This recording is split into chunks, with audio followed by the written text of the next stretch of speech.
Колкава ќе биде цената на компресираниот газ кој го транспортира струмичкото јавно предпријатие Струмица газ за сега не се знае. Струмичани кои оваа година ќе го користат овој тип на газ за затоплување на своите домови се во исчекување на оформување на цената. Од јавното предпријатие велат дека цената на сите енергенси во светот, па и кај нас, вртоглаво растат, па така очекуваат изголемување на цената на овој природен газ.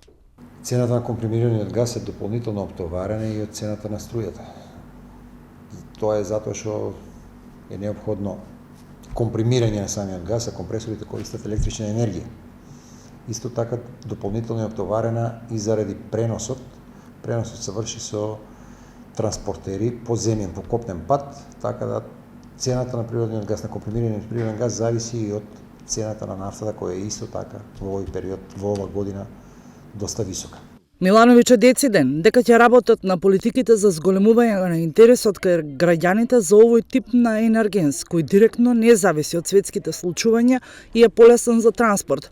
Нема нови приклучоци кај домакинствата, но интересот на приватните компании од микрорегионот е во пораст. Во моментот кај домакинствата интересот го нема за приклучување на природниот газ, затоа што сите бараат во овие моменти поевтини енергенси, што е многу нормално. Меѓутоа, кај стопанските објекти кои што веќе почнале да инвестираат во нови погони и биле ориентирани за да работат на газ, тие продолжуваат на тоа без разлика на цената, затоа што и цената на нафтата и цената на струјата во моментот се многу високи. На територија на град Струмица поставено е околу 50 км гасоводна мрежа, која според структурата пропорционално е изведена со цел полесен приклучок на идните потрошувачи.